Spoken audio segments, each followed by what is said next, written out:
Screw it. We're doing it live. Well, everyone, welcome into the Ryan Ripken Show. As you know, you're early if you're late, I guess, in this point here. But happy Monday. Happy week one of the NFL season. Maybe if you're not a Baltimore Ravens fan. We had a whole heck of a lot to talk about today.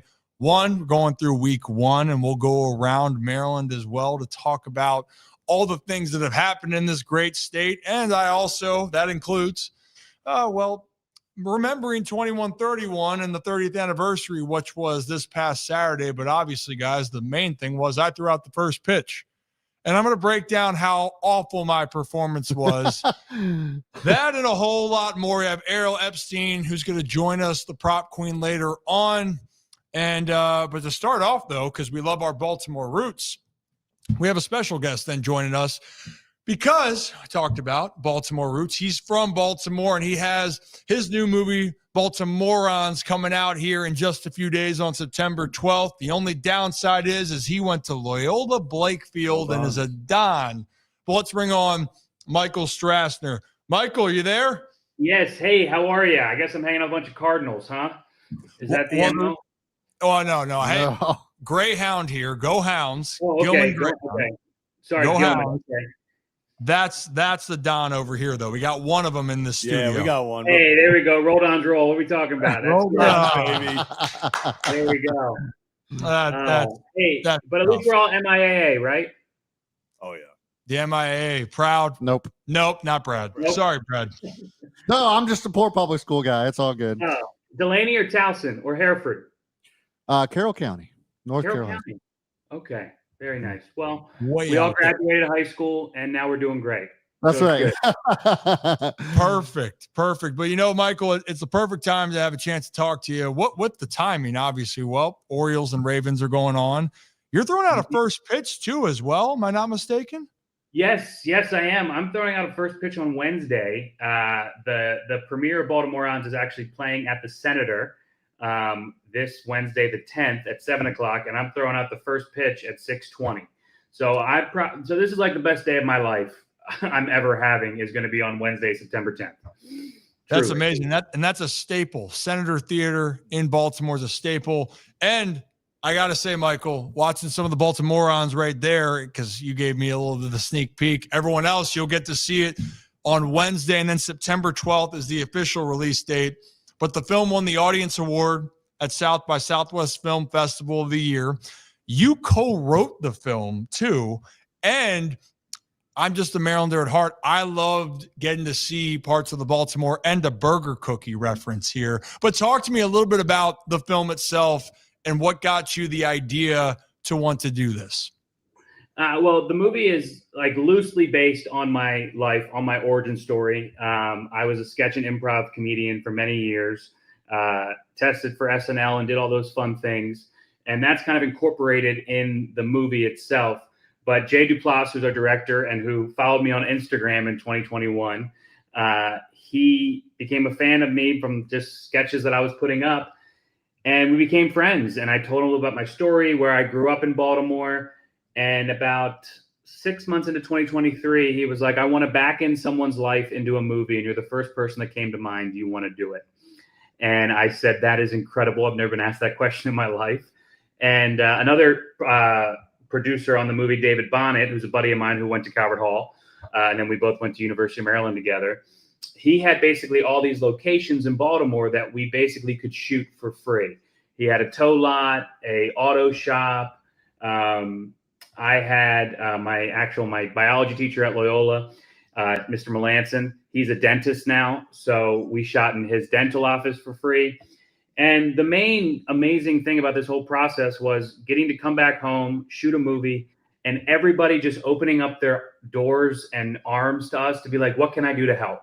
And that's basically how this whole movie came in. We had 50-some locations, and we didn't pay for one of them. It was all by friends and family. And also the street of Baltimore, or the city of Baltimore. You can shoot anywhere in Baltimore for $45 your whole entire shoot. So, I mean, I'm just selling Baltimore right now. Let's get some films there ASAP. Boom. Hey, because you know what we know here in this area is the people from Baltimore stick together, and we know how great the community is. We know how great the people are. And we also enjoy the high moments of our sports teams and some of the low moments of our sports teams. If you watched last night, it wasn't a fun game for the Ravens. We could talk about that. It was fun for 3 quarters.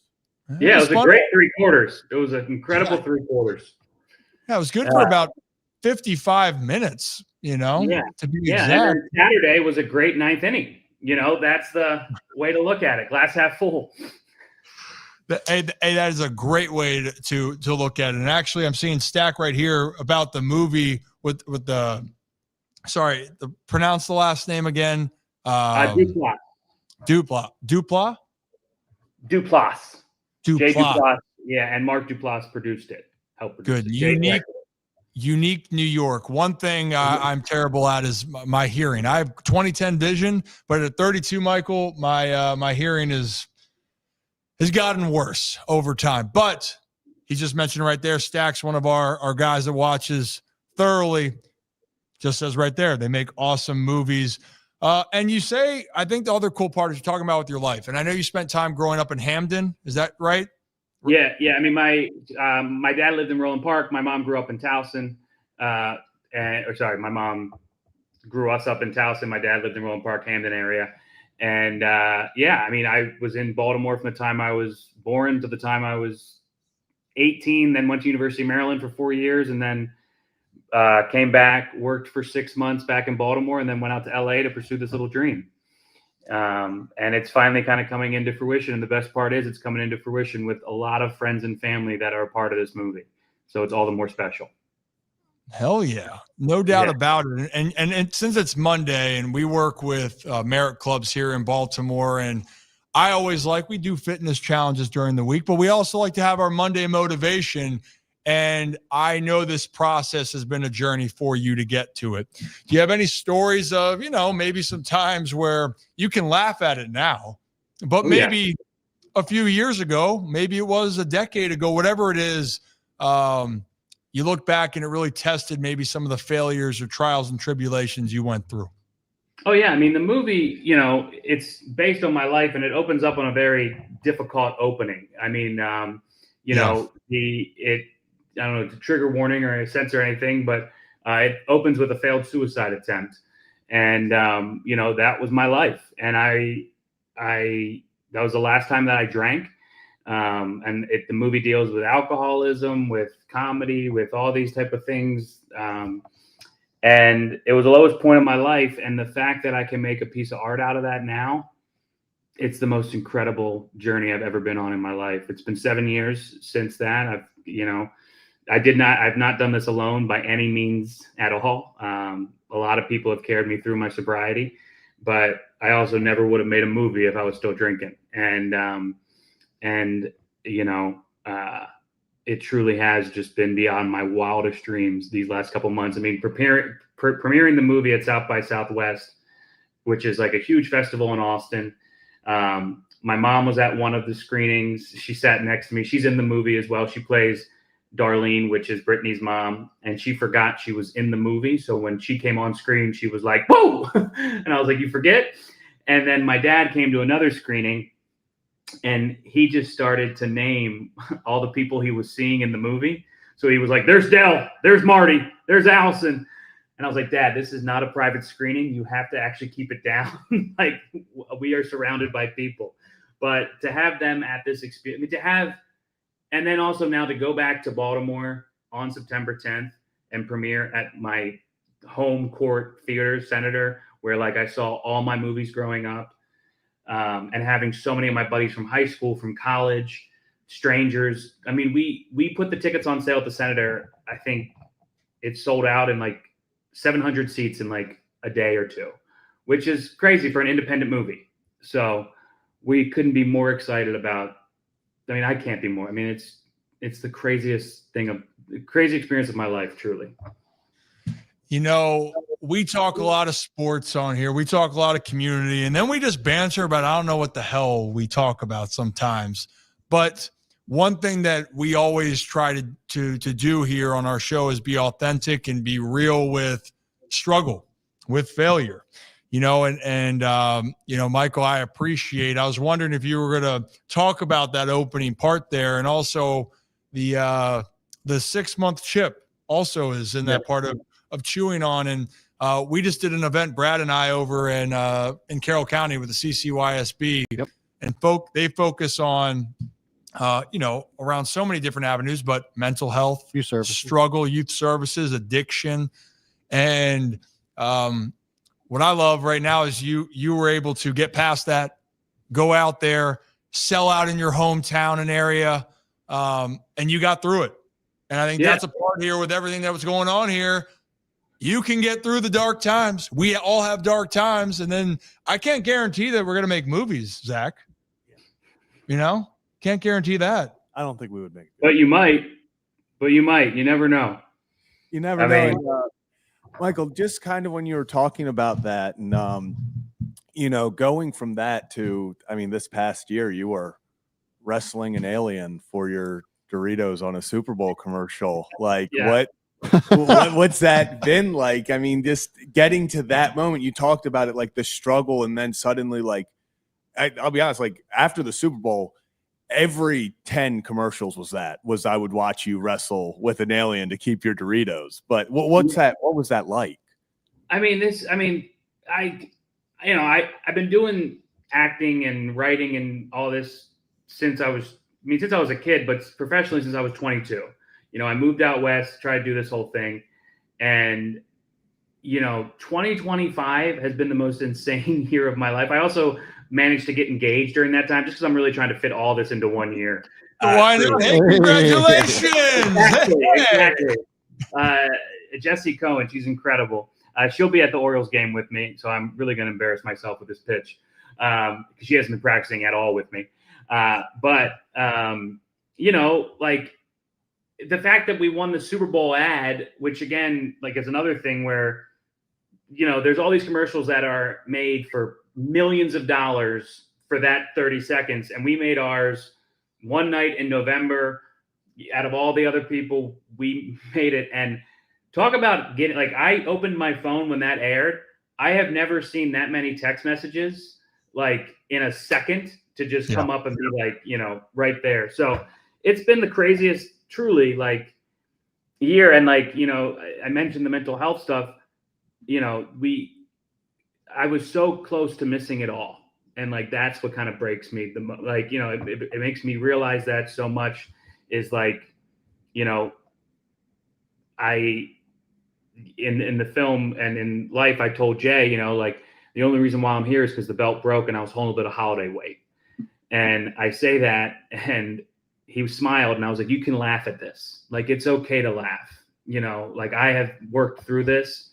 And the only way I've gotten through it is by a ton of humor, because also my fear was when I was still drinking and I stopped, I'm never going to be funny again. I'm never going to be my normal self. I'm not going to be the people that everyone wants to hang out with anymore. And I couldn't have been more wrong about that as well. Truly, letting go of one thing, everything has come my way. And I couldn't be more grateful.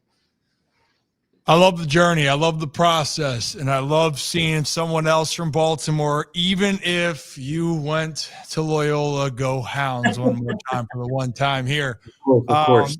So happy for you, Michael. And before I let you go then, do you mind just letting people know where they can find you? And then obviously Baltimorons is coming out this Friday, September 12th. Where can they find you? What else do they need to know? Of course. You can find me on Instagram. I'm Strassola, so STRASS and then HOLA. That's my Instagram handle. But more importantly, Baltimore, we're playing in Cinemark Towson. We're playing Owings Mills AMC. We're playing at the Charles Theater. We're playing everywhere this weekend. And it's essential to really have people come out this weekend for this little small independent movie. The more eyes see it this weekend, the more chance we have of running this thing into Christmas. So if you can make it out, I know it ain't easy in our age range with kids and all this type of stuff, but if you can get a sitter, it's the perfect date movie. It's the perfect movie just to kind of enjoy with people and laugh in a room full of people, because I think we need that a lot right now. Damn right we do. And like I just said when we started this off, the Baltimore people stick together through all the good, bad, and your favorite and worst sports moments, which just like life. You have the Pinnacles on Saturday with 21-31, no hit to a victory to I don't know what happened last night in Buffalo, but we can do it all together. Michael, appreciate it, man. I can't wait to see what the rest turns out. Congratulations. I'm actually getting married soon. So here we are. Look at us adulting here. Yeah, we're doing our thing. We're doing our thing. And good luck with the first pitch, by the way. Hopefully it's better than mine was on Saturday, which the guys are still giving me a hard time. We're going to break down that later on tonight. So appreciate it. As well. Thank you, man. Well, hey, be good, be safe, and look forward to talking to you in the future. Thanks so much, Ryan. Appreciate it. Michael So nice. Strassner, Thank you, everybody. You know what? I love that. I needed that today because it was a tough night if you were a Baltimore Ravens fan last night. And we always like to be real here on the show. Struggles real, failures real. You can get yourself out of it. Remember that. Remember that, everyone. Yeah. Right? Yeah. So, and also remember this. Remember to hit that like and subscribe button because it's the Ryan Ripken Show. We're live every Monday and Thursday now and Sunday. But Monday and Thursday, 4 to 6 p.m. Eastern time right here on YouTube, X, and Facebook. And on Sunday, get up with us around 9:30. We're not doing it up until game time there. It's just, hey, get up on football Sunday, have some fun, have some laughs, maybe have some drinks. And we might have some boots on the ground for that as well. But fellas, we have so many different ways that we can take this start. But why don't this would be a good way to open up because we all know what happened up in Buffalo. It was a great game until it wasn't in Baltimore. And that was the highlight of the NFL week 1 by far, unless the Bears and Vikings do something crazy on Monday night. They better. We can't be the story of the rest of this week. I need some craziness. I need like 3 onside kick recoveries, like an horrendous blown lead. Like I need a team up 40 in the 4th and lose. Like I just put us away. I would have rather gotten my ass kicked yesterday or last night than watching something like that. I as a Ravens fan, I would have rather seen the Ravens lose 40-7 than to watch that. Well, okay, so it's one of those things where like I keep relating it back to last year, week 1. Last year, the Isaiah Likely toe on the comes down, whatever. I left that game feeling good despite the loss because it was you went toe to toe, all this, and it's a lot of the things you could say about this game. Hey, you went toe to toe in Buffalo, their final home opener at Highmark, like all this emotion, all these things. They went toe to toe with them. But that's not true. Like, we didn't go toe to toe with them. We whooped their butt for 3.5 quarters. Belt to ass. Then we decided, hey, maybe we should play some prevent. Maybe we should take be the foot conservative off the gas AF. a little bit. And then next thing you know, you look up after a few mistakes. And week 1, you make a lot of mistakes. That's week 1. Everyone plays sloppy football. But man, does it felt worse than last year's. Like, oh, it's just week 1. Because last year you're like, hey, we competed. It literally was a millimeter of Isaiah Likely's toe that lost us the game. Now you can, I guess say the millimeter of Kyle Hamilton almost. There are a million millimeters. Well, you said that you said everybody would be sloppy week 1. You know what everybody doesn't do? Not everybody puts up 40 points and rushes for over 235 yards and still loses a game. In fact, only one team in the entire NFL history has done that. So and that's Baltimore Ravens. So why don't we bring up the stats of the weekend, right? So let's get into that here. So yes, we're going to talk. How about that segue? Yeah, how about that segue? How about that ride in? Well, stats of the day, at least from the weekend here, okay? So Brad just mentioned teams are now 277-1 when scoring 40-plus points and rushing for over 200 yards. Spoiler. The Ravens are that one team that happened last night. They were Wrong side of history. 277-0 before last night. Oh, sugar. The Ravens-Bills 41-40 is a scoregami. Never happened in the NFL's history because, of course, it wouldn't. Yeah, I get so excited for scoregamis. I'm going to tell you right now, I was not excited at all for that score. No. I don't think a lot of people were. Scoregami, I'm one of those people when there's a scoregami, I tweeted on Twitter. I hit a retweet on it. I did not last night. No. I was like, are we serious? I was like, this is how we're hitting the scoregami. There was a lot of things. There's a lot of things that people were feeling in Baltimore. Not a lot of happiness. Was that frustration, anger, and that's an understatement of what we could say. But to continue on with our stats of the day, let's go to the baseball side here before we get back to people being frustrated. Aroldis Chapman has retired 50 consecutive batters. That's bananas. 50 consecutive batters. That means he is, has 50 consecutive batters without a hit. So he has allowed a couple walks here and there, right? He's allowed some walks, but no one's had a hit for 50 consecutive batters. Keep that in mind. There's 27 outs in a major league game. Aroldis Chapman is a closer. His ERA went below 1. He throws 1 inning. And for 50 consecutive hitters, no one has gotten a hit off of Aroldis Chapman, having a career year at 37, and the Boston Red Sox are humming a little bit right now. Now go back to what's going to make people mad in Baltimore when it comes to Cleveland, when it comes to in division. The Browns had a great chance to beat the Bengals yesterday, a team that has struggled in September since Zach Taylor has taken over as head coach.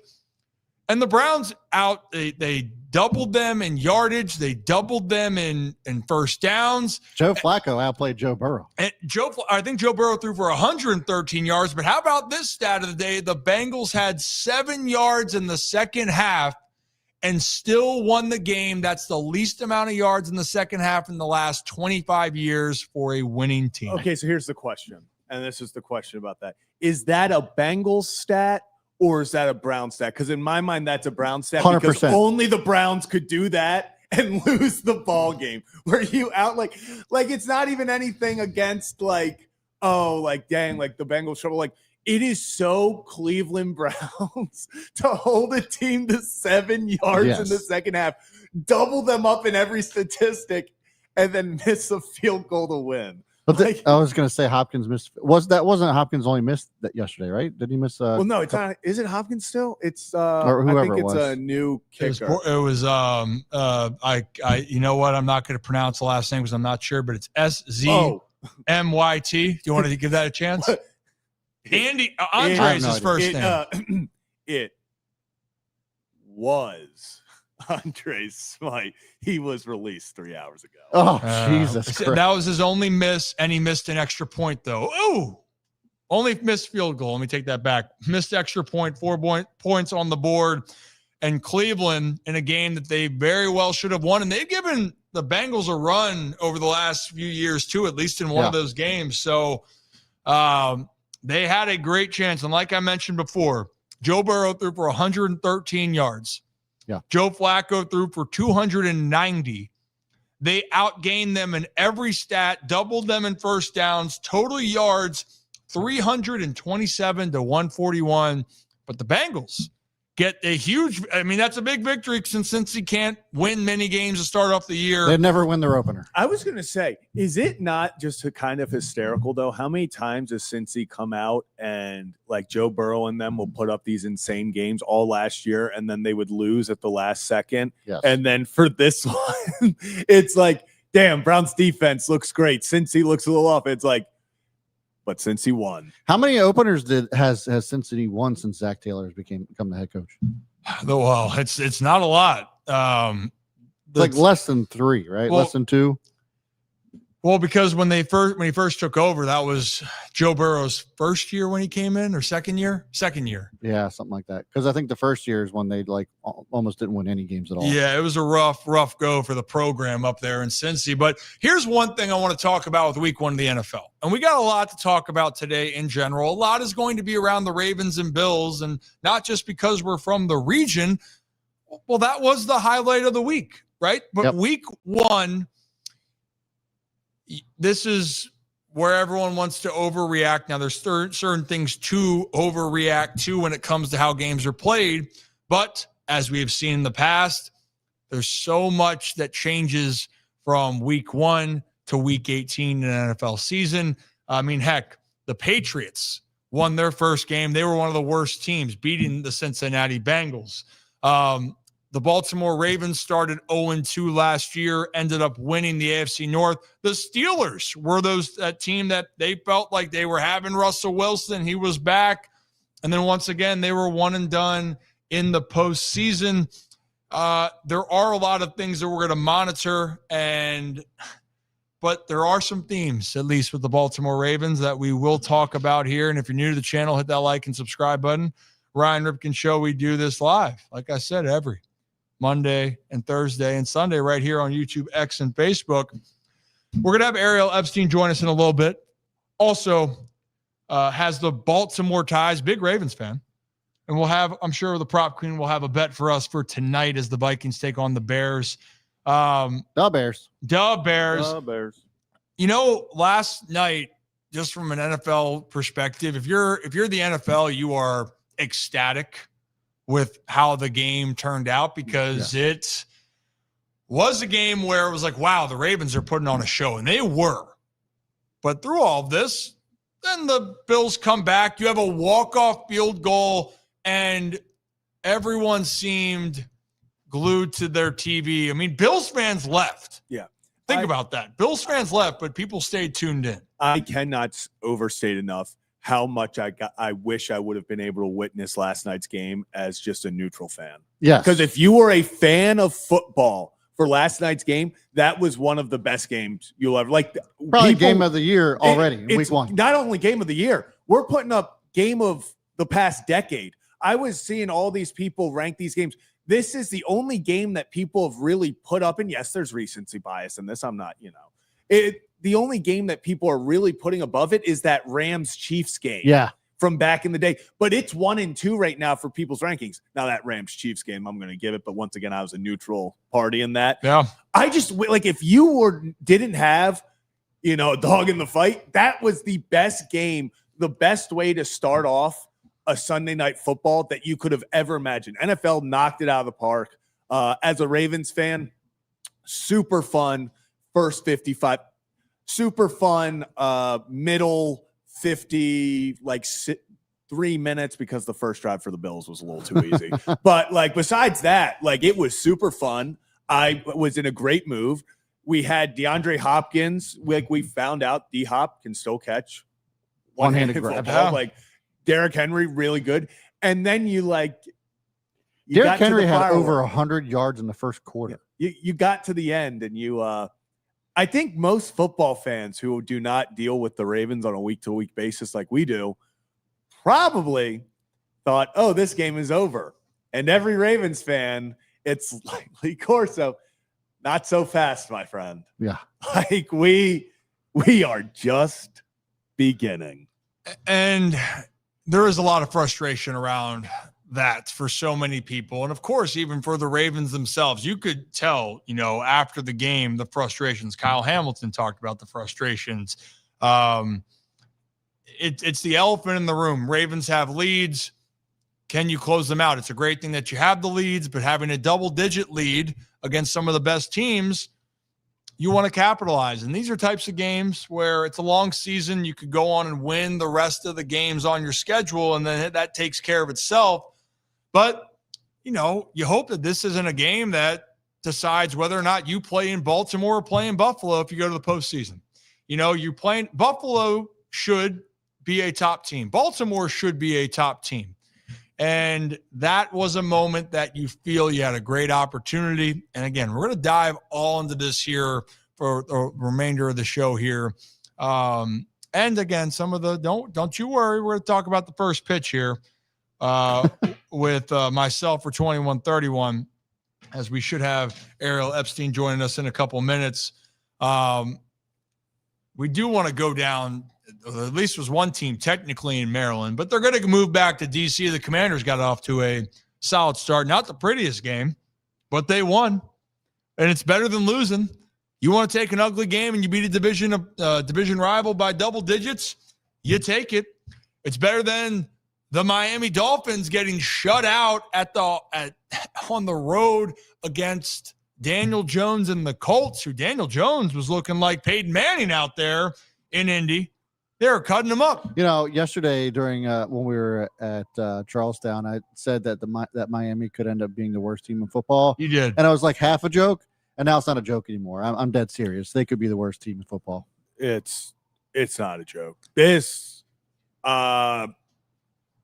it is just such an organizational downfall for the Miami Dolphins. Has there been a coach over the past 5 years that has had such a fall from grace as seen as this offensive mastermind that's going to just run away with the NFL to all of a sudden it's like, hey, why is Mike McDaniel not out of the league? Like it is. Yeah. It's been crazy because for a while he must not have like it's got to be a lack of adjustments or something because they do the same things. They literally have the same players. It just something's off. Tua looks awful. Tyreek Hill is only last time he caught 100 yards in a game was over a year ago. Just unbelievable. The worst two performances probably in the NFL yesterday. Dolphins and then the Panthers, which there's a lot of question marks around the Panthers still, but you thought like Bryce Young would be off to a better start. He looked better towards the end of last year. He did. He looked better down the stretch. Not a good week one for the Panthers. No. Really bad. Then here's the case with the Dolphins where they're still expected to compete. And the problem that we'll get into this when we talk about the Ravens is the expectation of, or not the expectation, when you're setting a culture and a foundation. Because one thing's for certain, at least in Baltimore, you can be upset about blowing leads and feeling like you're having playoff failures, which, again, I'm not saying that that's acceptable, but it's a part of it. But one thing you cannot question in Baltimore is leadership and structure and culture here with the Ravens. They're in it every single year. Yes. They need to get over the hump, but they're in it. Miami doesn't have a culture. Miami has a lot of dysfunction, and so does Carolina. So be thankful there. And then obviously the Brownies up in Cleveland have had a lot of that over the years, and I would argue they got a solid defense, and they find ways to lose. What is it with that division, by the way? Like the AFC East is just only good for one good team for every generation. They have a quota. I don't understand. I think for as long as I've been alive, which has been nearly 40 years, there's only been one good team in that division. They just kind of rotate around. It is rotate, man. It is. The only exception is with the Rex Ryan coach Jets. Yeah. Where they were, and even then, New England still owned Rex Ryan. Yeah. Oh, New England, to be fair, owned everybody in that division. Yeah, but I'm just saying, like, the closest thing you could say to, like, maybe there being more than one good team in the AFC East was the Rex Ryan Jets. For that time, yeah. Let's go get a snack, as Rex Ryan would say. That's still one of the best Hard Knock clips of all time. But, hey, to continue the emotions, the rant, and I appreciate her taking time because she's about to jump on to do her show, and I think right at the top of the hour here. Baltimore roots, Baltimore fan, and the prop queen herself. Let's bring on Ariel Epstein. Ariel. Hey. Oh, gosh. It's the first time speaking today. How is everyone? Could be better. I feel like everyone knows to leave me alone today. Nobody's called me. Nobody's texted me. Like, I feel like everyone's just kind of, except my dog. She wants to eat her dinner. But aside from Marley, everybody has left me alone today, and rightfully so. My dad didn't even want to speak to me yesterday. Yeah, so you were probably then in the camp that I'm in, Brad, Zach, where first three quarters, great. This offense is humming. This team, this is who they are. And then, I don't know, about 9 minutes left in the fourth quarter, touchback. It could have been down at the 1 yard line. Then a touchdown. Then a tip ball. Derrick Henry fumble. You knew at this point where it was going. Yes. You knew. Like, I'm in a chat with all the people from Ringer Sports because we all do a pick'em contest where we pick 5 spreads or money lines a week across all of the Ringer shows. Yeah. Bill Simmons himself writes an updated standings of our pick'em contest, including the Ravens money line that my group had. Mind you, it wasn't my pick. It was my friend's. I don't pick the Ravens in anything. So Bill Simmons says, great, you guys went 3-2 this week. I go, not so fast, sir. He goes, what do you mean? You guys are up 15 in the fourth quarter. I said, do you watch them? Do you know what this team's capable of? He goes, Ariel, you're fine. Huh. Okay. And then the Derrick Henry fumble, and that was it. You knew it was over. Yeah. I talked with Joe Thomas earlier. We're going to play that clip later on. And you've been watching this team for every year, every game. Your thought then on, do you think this is becoming a psychological thing with the team, or do you think more of a structure when it comes to the coaching scheme? Because the game plan's good. The game plan, I was so impressed. That was the best offensive called game that anybody's had. Honestly, out of all the years under Harbaugh, this might have been the best called game offensively. Yeah. Like, I thought that Monken did an absolutely fantastic job for 2.5 quarters. The first half, all the different looks. I'm sending this to everyone. I go, they look like they have chemistry, and it's only week 1. They looked like the chemistry was there. There were different looks. You couldn't figure out where to attack them because if you tried to stop Derrick Henry, you had to deal with Zay Flowers on some kind of sweep. But then we overly did the Zay Flowers sweep. Like, I was mind blown because this just happened. To your question, it's a coaching problem. And I have not called out John Harbaugh. And I know that you know John. I don't know him personally. And I have been his number 1 fan for what has it been, 15 years? I've been his number 1 fan, John Harbaugh. I blame everybody before John Harbaugh, except for Ozzie Newsome. I would never blame Ozzie for anything. He can't do anything wrong. But this was not the first time. It's been in my head because you're like, okay, at this point, was it coordinator's fault? No, now we're like 3 offensive coordinators in, and everything at this point has to go back to your head coach, John Harbaugh, because it's the same problem every time that they take their foot off the gas, the offense. And defensively, I know that a lot of people are coming at the defense and saying that Orr needs to create some kind of defensive, what's the word? I'm now blanking on. They need to create some kind of identity, defensive identity. Sure. But it's week 1. And even if it's week 1, even if it's week 17, defenses get tired at the end of shootouts. Like, it just happens. It doesn't matter. Like, I know it's the Ravens. They should play hard-nosed football. But week 1, I'm going to cut the defense a little bit of slack. I'm not cutting the offense slack because you continue, John Harbaugh, to have teams that have 15, 20-point leads, and you blow them because your team stopped scoring. No excuse. Yeah. Ariel, that's Brad Smith here, by the way. I really appreciate having you on. I have to disagree. And the only reason that I say this is because we've seen this all last year too. We saw us in scary wins where the defense gives up 400 yards, and they did it again. They did it. They couldn't. The second half, though, they got much better. The defense was great in the second half last year. For sure. But then it's like deja vu all over again. You're saying, by the way, when you're saying the second half of you're saying second half of games, Ariel's saying second half of the season. Right. Yeah, the defense down the stretch was good, but to your point, Brad, the offense needs to sustain drives, but when you put up a 40-burger in general, 40-burger defense should be able to knock that out. And that's the part right there that I guess gets so puzzling in this whole thing. 400 yards is just crazy. 250 for Josh Allen in the fourth quarter. 22 And we saw it at the end of the first half, to your point about the defense, the end of the first half, Josh Allen being able to get into field goal range also was unacceptable.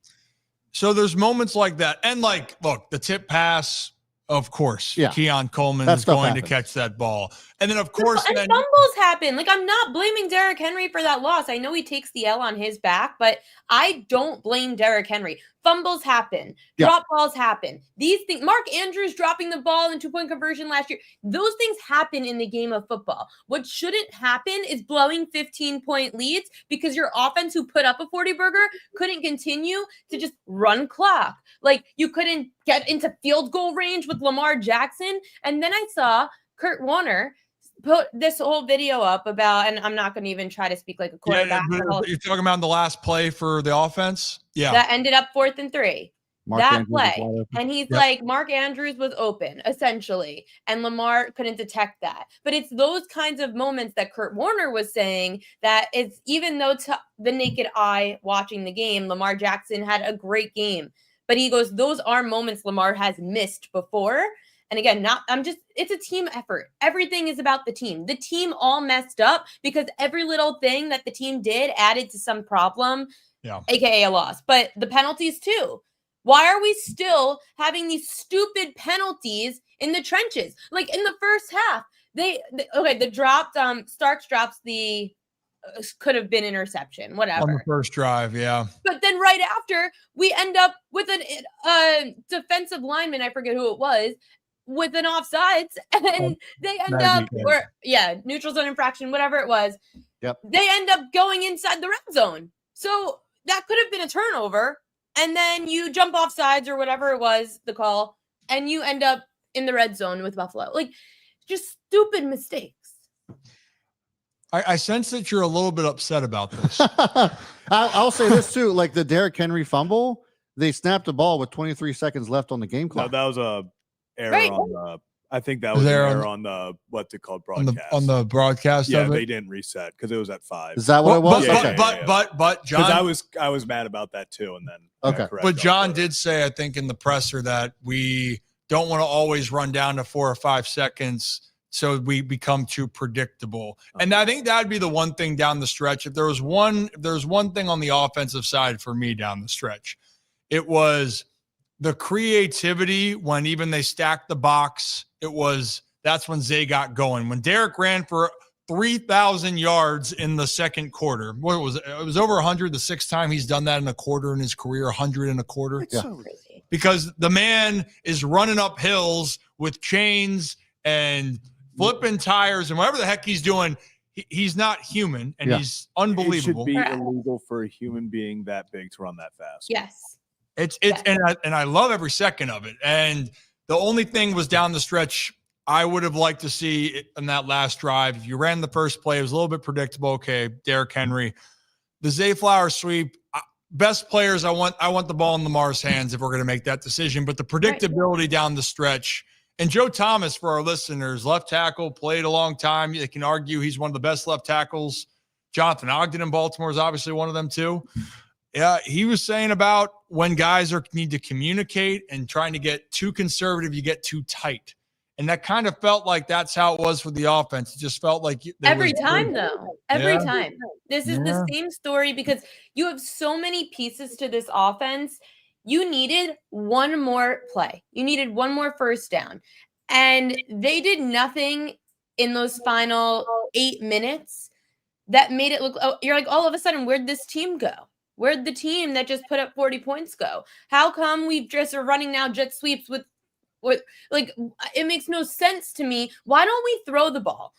And like Lamar took it here and there, and then he said he was cramping up. But why didn't we take any shot? At least if you try to take a shot and maybe you get like one more shot downfield and make Buffalo's defense make a play as opposed to us just handing them the ball back. And that's where I got super frustrated because we end up on fourth and 3, the D-hop, like short pass. Why are we throwing a D-hop 3 yards in front of the first down marker? Why don't we just take a shot? We've got receivers to do it. It's not like 3 years ago. And you also get potentially pass interference on that deep shot, like make something happen. And that's the whole thing, the play calling at the end. I hated the Zay Flowers sweep. I felt like that was just a waste of a play. I think if 1st and 10, you need 10 yards. In my mind, that's 4 plays between Lamar Jackson and Derrick Henry that you go. And even if after they didn't get anything on first down, I would have gone 2 straight pass plays telling Lamar, hey, step back. If it's not there, take off. Yeah. The gambler in me, because I have to go in a couple minutes, but the gambler in me. So I always say when I lose on props and the team loses, then they probably should have done what my prop was, which was Justice Hill over receiving yards. And Justice Hill, remember, also had, he fumbled the ball, right, at the first half? Yeah, it was a loss of 15 yards, yeah. Oh, yeah, the loss of 15 yards. So Justice Hill, pass catching back, The Bills were the worst defense in football last year against pass catching backs. Derrick Henry had a nice catch against them. Why didn't we use Justice Hill more there? Like, if I know that the Bills can't defend against pass catching backs, why don't they? This was therapeutic to hear Ariel go on a rant with this. I can see that this has been boiling. I think what the text was like therapeutic for who? Because I think Ariel just had a great therapy. And I have to do it again in 5 minutes. Like everyone's going to tune in asking. But you know what? Get it out. But you said you're like, I'm ready, and you were ready for this, and you're also ready. You have your show that you're going live. Are you going live 5 to 6 or 5:30 or 5 to 6 p.m. Eastern time, Monday through Friday? And you got your picks going for at least I know tonight. Ready to go for Monday Night Football. I don't let that impact me.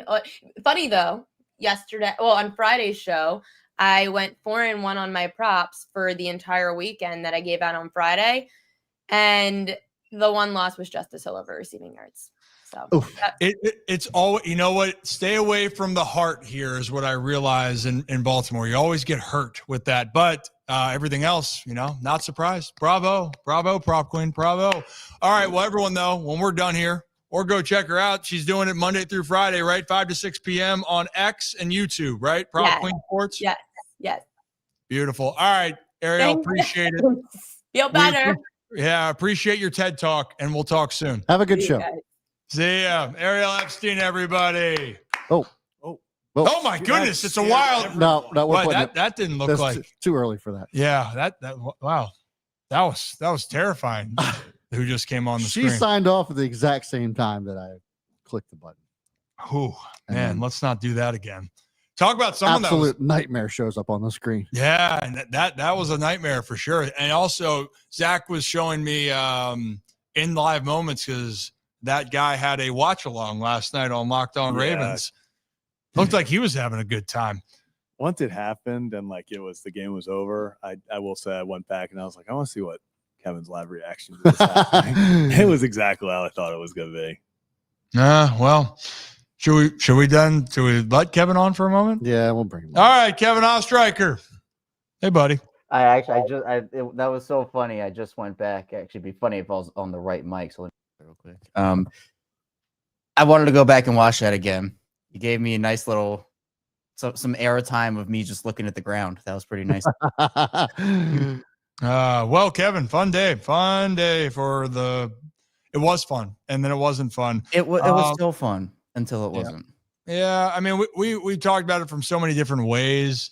Get your reaction here, and then we might pull up. I want us to get into a couple clips, and because we have so many from last night, because it's so important. I mean, Brad, how should we go about this? Do we want to play the Rodney clip and then we all talk about it, or do we want to react and then talk about it? I would say we can play both clips. You want to play both? And then we can react to how we feel about either one of those opinions. Yeah. Okay. So, Kev, we'll start with this one because you posted this on your platform later on X. Rodney Harrison, after the game on the Peacock post-game show, really talked about the Ravens, but specifically with the coaching staff and John Harbaugh and what he was disappointed with and what he thinks that they really need to focus on moving forward. So, Brad, let's play that clip real quickly. Looking at Coach Harbaugh, I'm looking at Coach Harbaugh, and he has to continue to emphasize finishing. And that's something that comes from the head coach. And this just cannot, they're too talented of a team. This is their Super Bowl window. They have an opportunity to do some special things.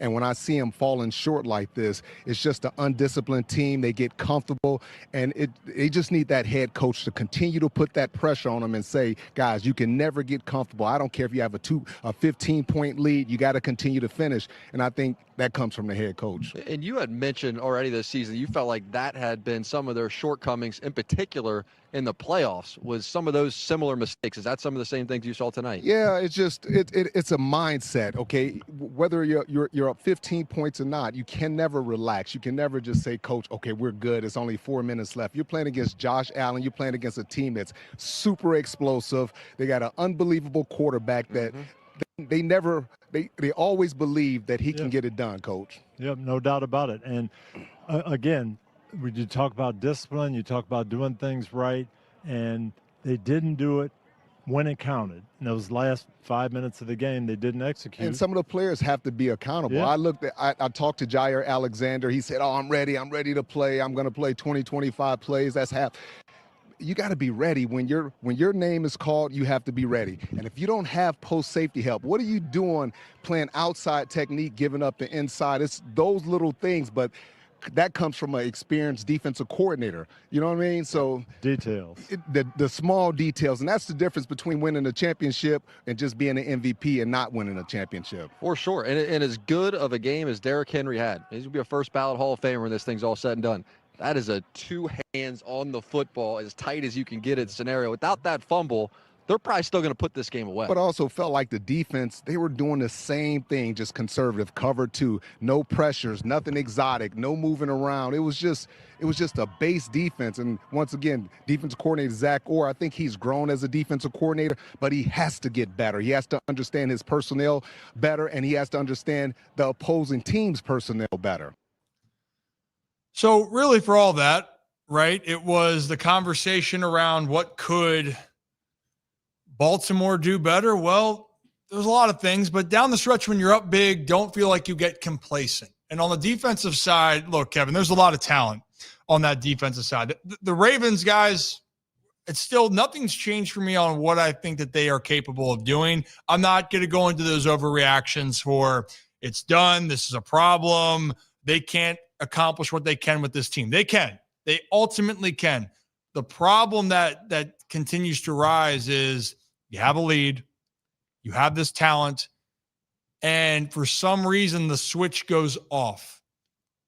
And you can say that is it too much prevent? You're on your heels. You don't want to make the play, or you don't want to make the play that messes things up, right, Kevin? So, and for Zach Orr, that's the one thing I feel bad for him. I believe in Zach as a coordinator moving forward, but one thing that Rodney did mention, there isn't the experience as being the coordinator. And right now, until the Ravens get over the hump, the pressure is only going to be on this coaching staff to fix those problems, which continue to pop up here when they're in some big moments. Yeah, I mean, I think it's funny how you can kind of draw parallels between the Baltimore sports teams here. And I think the thing is, yes, it's week one, right? I don't want to overreact and say their season's over because it's not over. I mean, you have, and John Harbaugh said they have 16 more games to go and play football, which is true. I think the thing that everybody and myself and a lot of others are kind of just talking about with this team is that it spans beyond just this week one game.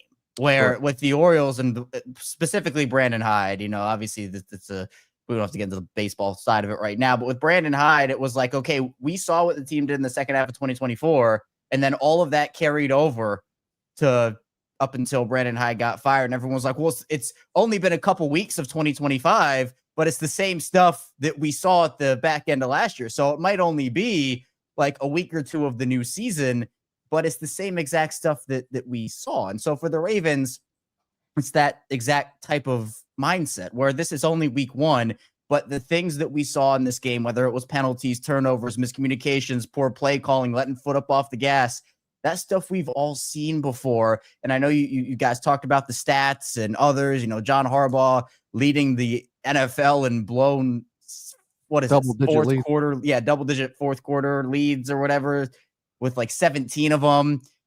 It's stuff that has been a constant, and it feels like they've popped up a lot more recently in the biggest moments. And I think it's also interesting that we have essentially heard Lamar Jackson beg and plead publicly for this team to not do this, to not let their foot up off the gas. We heard it last season when they just continued to either lose games, or like in that Cowboys game in week 3, if you remember last year when they were up big and then almost blew that and started 0-3. And we heard after, I don't remember if it was that game specifically, but it was early in the season, Lamar was like, we have to keep the foot on the gas. And the Ravens said, okay, we'll do it. And they did it for a little bit, but then they reverted here to this. And about Zach Orr, he is a young coordinator. He's still learning. I'm not expecting him to go out there and be the best defensive coordinator of all time each and every week. But at least when you had, for example, a Don Martindale, there was identity within that defense. He would blitz you until the wheels came off, and if it worked, it worked, and if it didn't, it didn't. There was an identity. But in the second half of this game, particularly the fourth quarter, it just felt like there was nothing. And Rodney Harrison talked about it there. It just felt like it was and Harrison, there was actually another clip of him because they were talking about the Bills on a different segment after this.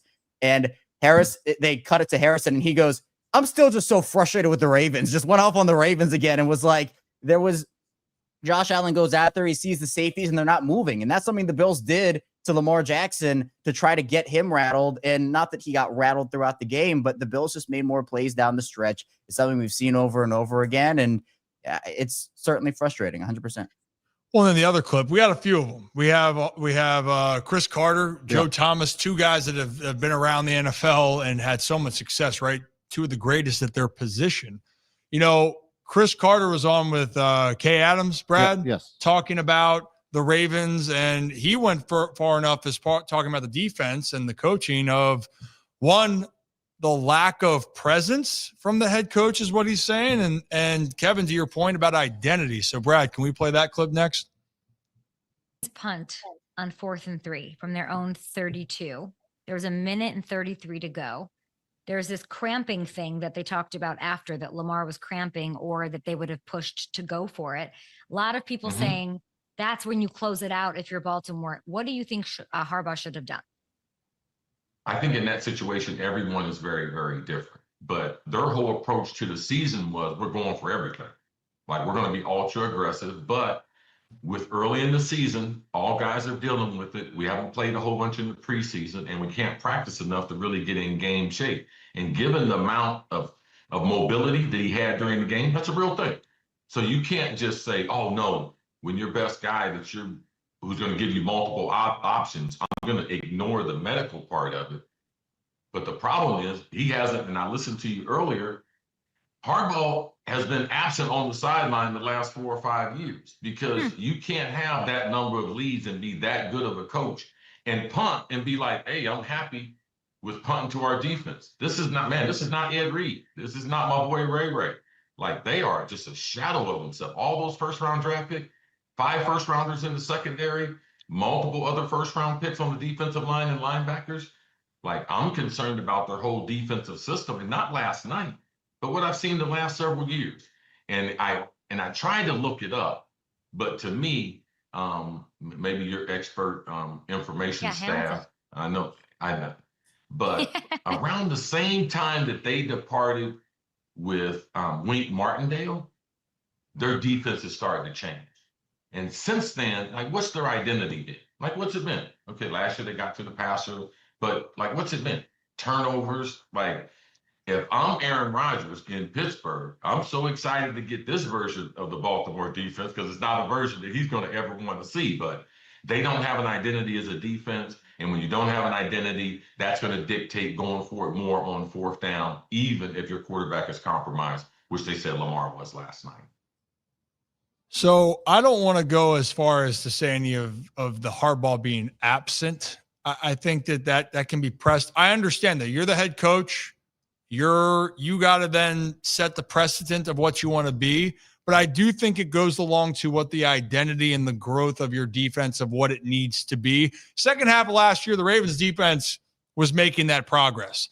And the reason why I bring that back up is, if we go back to the first year of Mike Macdonald, who's now the head coach out there in Seattle at the Seahawks. First year's growing pains, and we all remember that. Dolphins and the Bills. Big leads, where, especially the Dolphins game, where they had 40 points that game too, 30-some 40 points. It was 20-3 going into the second half versus the Bills that next game, though, too. And at least in the Bills game, that was the offense then really sputtered, and the defense didn't close down on that one. They didn't, but the offense also sputtered. That Dolphins game was blown coverages, and the Dolphins came all the way back, and they put up 28 in the fourth quarter, or something like that. So, but after those moments, and then going into the next year, so I remember then we were at the game when C.J. Stroud and the Texans came to Baltimore, and that defense was ferocious. And it was Stroud's first game, but you're going, wow, okay, that aggressiveness, that year 2 of Mike Macdonald kicked in. That's one thing I'm going to be curious about, Kev and guys. It's for the Ravens, the star power is there. The Ravens, of when they were really good in that year or two with Mike McDonald, you know what they also did? They turned the football over a lot. Yeah. Josh Allen has done a tremendous job. And you know what? Last night, he was the best quarterback on the field. And I thought Lamar was great. But Josh was better. He made the plays. Whether that's fair or not, he did. He was the one at the end of it, luck on his side, and they won the game. He is an MVP type player. But to the point, is it fair to say, Kevin or guys, with the amount of talent, with the lead, and I don't mean in any disrespect because I think they have a good receiving core, but it's not Jamar Chase and T. Higgins out there that they're trying to defend. It was Keon Coleman, Khalil Shakir, Dalton Kincaid, and yet with that receiving core, the Buffalo Bills drove down the field again and again and again to stun the team that has all pros and star power at every level of the defense, right? Are we all in agreement on that one? Five first rounders in the secondary, and again, I mean, I feel like a broken record this morning or this afternoon, but like 400 yards of offense from the Bills, and 250 of that was passing from Josh Allen. That's just insane to me. I mean, I wanted to bring this up too, Kevin. I know that you had seen this as well, but you know, John Harbaugh's presser this afternoon took place, and then Jeff Zrebeck said, quoted John Harbaugh said, "On all the blown leads, part of it is we've been ahead a lot. We've had a lot of 2-score leads. We've kept a lot of those. I think we've lost about 6 of them. That's too many. I do believe we need to get really thoughtful on how we approach our situation moving forward." But Kevin, I mean, in my opinion, we've heard this excuse from Harbaugh in the past, and I would buy that because of how the offense has been, because of how Lamar has blown out teams in a hurry. But my thing is, when you look at numbers like Derrick Henry running for 100 yards in the first quarter, or putting up a 40 spot and over 235 yards of rushing, every team that's ever done that has won their game, except for the Ravens last night. So you can't use that excuse anymore. You have to say, we need to close out games. I'm taking ownership of that, and I need to be better at holding my guys accountable, rather than just being like, oh, well, we've just been ahead a lot, and so we're blowing this stat out of proportion. Yeah, I agree.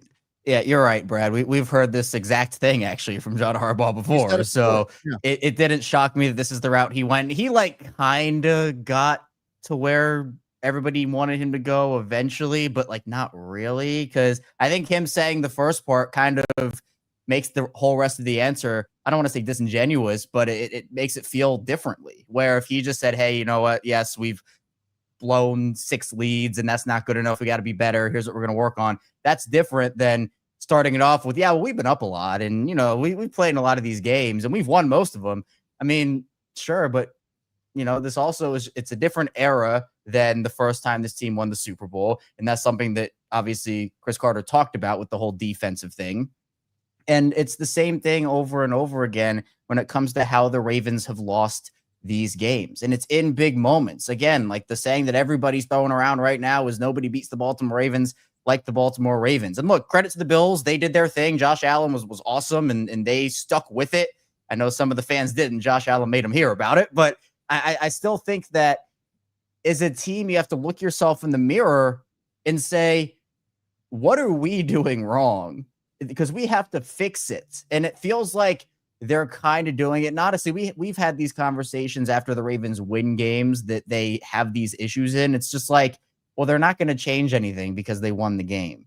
Losses make you look in the mirror a little harder than wins do, because there's actually the consequence of losing the game. And you could tell from John Harbaugh's demeanor throughout the press conference today that, you know, it wasn't a fun Monday morning. It wasn't a fun Monday morning for anybody. But how do you prevent that from happening again? Well, that's the question we've been asking for years. And nothing has changed in that regard. Well, maybe they'll advance one more round past in the playoffs. But when you have had, in my opinion, 3 elite chances, this is going to be the 4th, to win a Super Bowl in Lamar Jackson era, and you don't even have a Super Bowl appearance to show for it. That's disappointing across the board. And look, I know that we kind of get on the Bengals for their Super Bowl appearance. It was years and years ago, and people still talk about it like it was last year, but they did get there. Like, they did beat the Chiefs. And so you can't they didn't win the thing, but you can't take that away. It's something Lamar Jackson nor Josh Allen have accomplished. That's something the Bengals did. And you have to be able to go out there and do your job. And more often than not, and it just feels like it's a different version of the same story a lot of the time when it comes to these games. And to be fair, like, I'm not gonna, there's no like trying to twist it to go, oh, blowing a lead. Hey, that happens. I mean, it does, right? It does happen. It's the frequency that it's happened in the last 6 years. But also John Harbaugh, when he said all these leads, John Harbaugh's been the coach for the Ravens since 2008. So you're going to have these numbers, but specifically it's in the era since Lamar Jackson has taken over as the starting quarterback. And really, if we're going back to blowout losses, the Ravens have only been blown out. I truly was like, wow, when Lamar has played, right? It was that Titans playoff game. It's the only one that comes to my mind. And the Chargers playoff game. His rookie season. But even rookie season, they came back in the game. Like, It was down to the wire, and they had a chance. And they honestly should have won that game. Right. So, but truly blowout, where you're like, all right, you got your teeth kicked in. It was the Titans game. Every game since the 2019-2020 postseason, the Ravens don't get blown out. They're in it when Lamar plays every single game, and they either blow out the team or they're having some of these moments. So it goes hand in hand here. But here's another side of this. And Zach, we're going to talk about this, you and I, because you were on this interview with me. We talked with Joe Thomas, left tackle for the Cleveland Browns, this morning here. And we're going to put out more of that interview so you guys can hear. But I asked him specifically about the psyche of players when you have these moments of understanding that we've been here before and we haven't finished the job. But is it as much as the psyche of the players? Is it the game plan? Is it the scheme? Well, maybe it's somewhere in the middle. But Joe Thomas, I thought, gave a very thoughtful answer. So let's play that clip for you guys now. Teams maybe come undone down the stretch. Is it more of the game plan isn't working out down the stretch? Or is it the psychology of a player of not keeping the foot on the gas? Or we all have that moment. You don't want to say it out loud, but you go, oh, shit. Here we go again. Does that make sense? Yeah, I think it's a little bit of both. I think players, they get in that situation where you start playing not to lose. And I think that's the worst situation to be in as an athlete, because you become cautious. You start playing tight. You're not taking the calculated risks and chances that you should take to be able to make somebody pay if they're taking those risks to try to get themselves back in the game. And so I think that's where a lot of players and a lot of coaches fall into this trap of, all right, we got a 15-point lead. There's only 5 minutes left. As long as we don't turn the ball over, as long as we don't give up any big plays, we're going to win this game. Mm-hmm. And so you do take your foot off the gas, but then you play very conservative and very tight, and you give them all the easy stuff on defense. And so now they're just kind of bing, bing, bing, moving their way down the field. And then pretty soon they're in the red zone, and it's too late to tighten up. And that's why these quarterbacks are making $40+ million a year, because they're worth it, because they do have that ability to make you pay, to lead their team back when they're down by 15 points in the fourth quarter, because they can literally put the team on their back. And then now they're taking some more risks than they would have taken maybe in the beginning part of the game. And those things are wide open because the defense is afraid to take any risks, to try to make a play, to try to do the things that they normally do within the course of their defensive philosophy. And then consequently on offense, you're not pushing the ball. And so defenses now, they're sucking up on the line of scrimmage. They're adding guys, they're pressuring you, they're blitzing, because they're not as worried about you trying to take shots. And so it becomes really difficult in offensive football when you have extra defenders at the line of scrimmage trying to take away your run game. They're taking chances. They're trying to rip the ball out. They're blitzing. They're doing things that are a little bit reckless. But if you don't ever make them pay, you're playing right into their hands.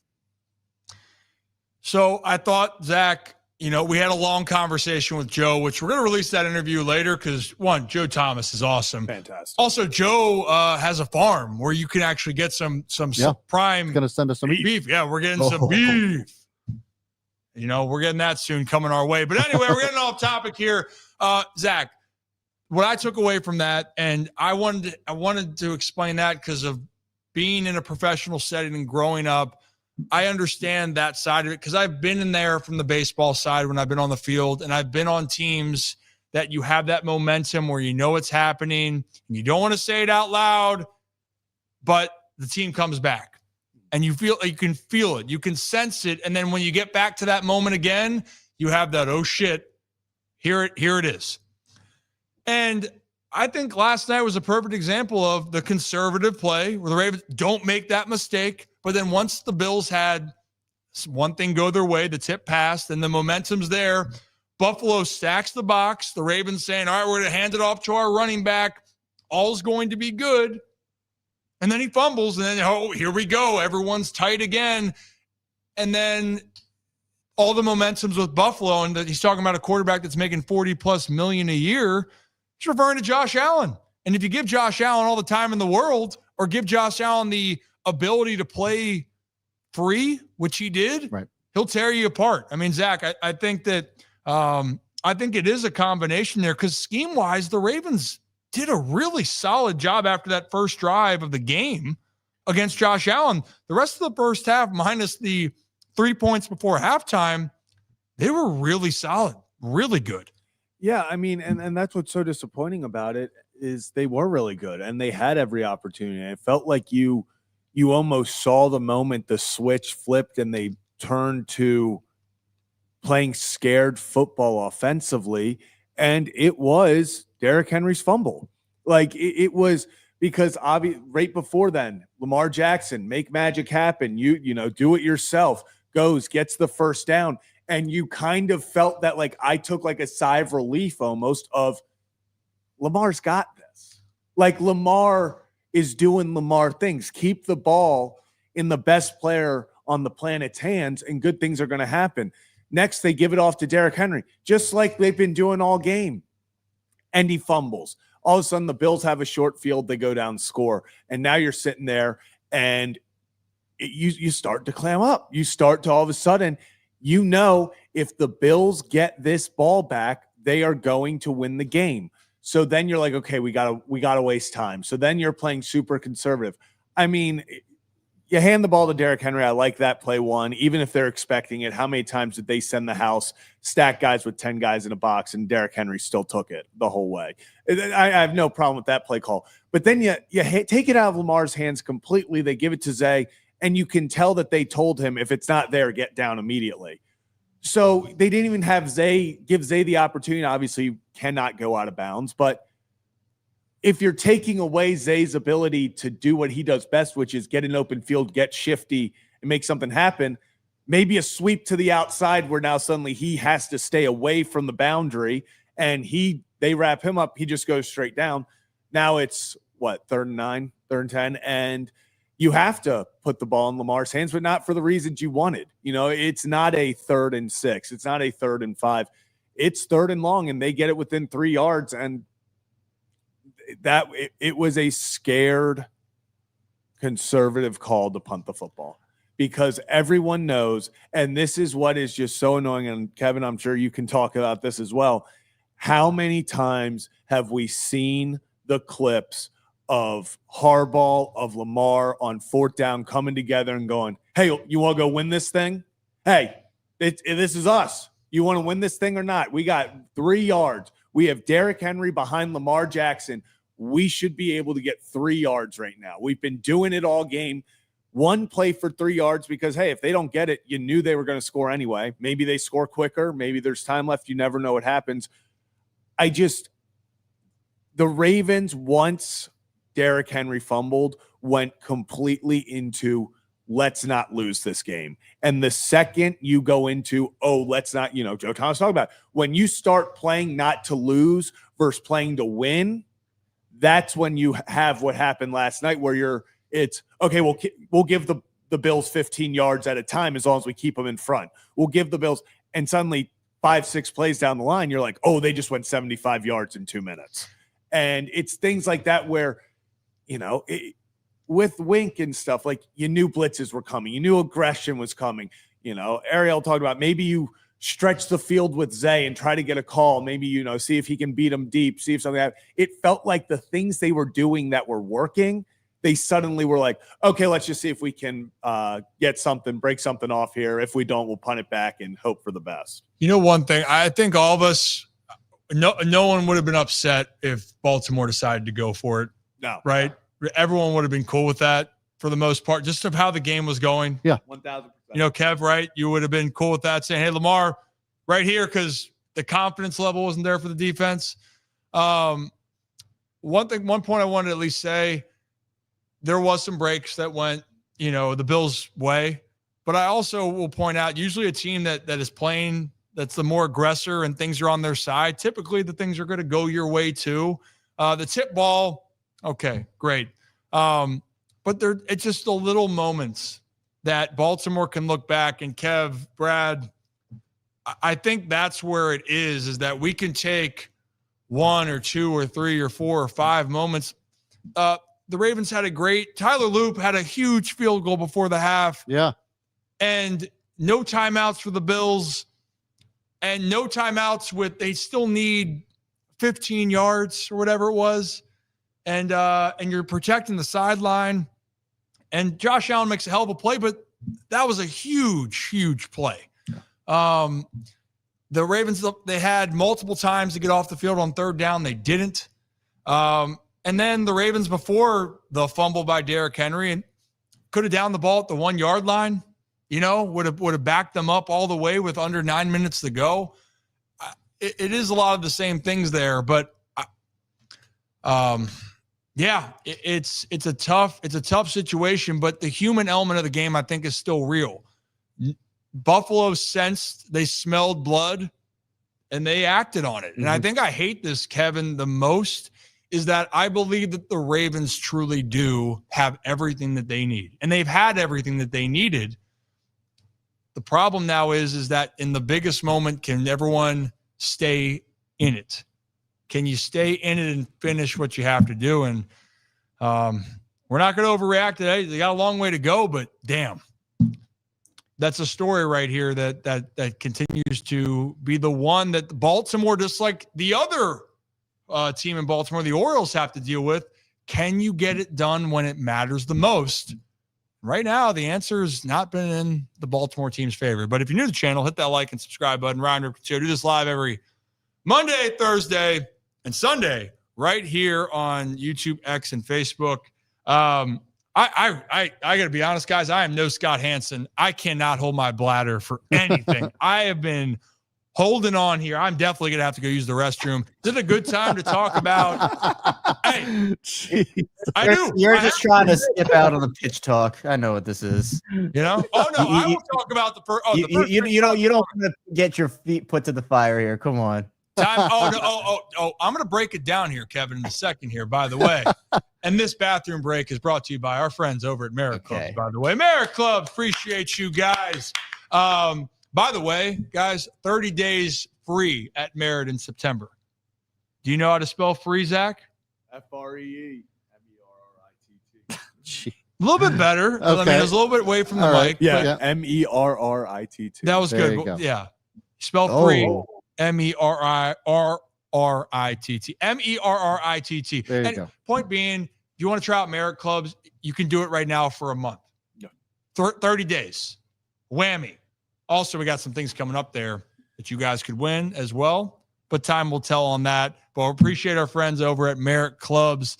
They have been great to us, and they have helped us continue to grow. But there is a different way that you can help us continue to grow here on the channel. Brad, while I take a little bathroom break, we have a new channel membership system that we are trying to at least explain and promote, and we can even enlighten the whole group on what we have in store.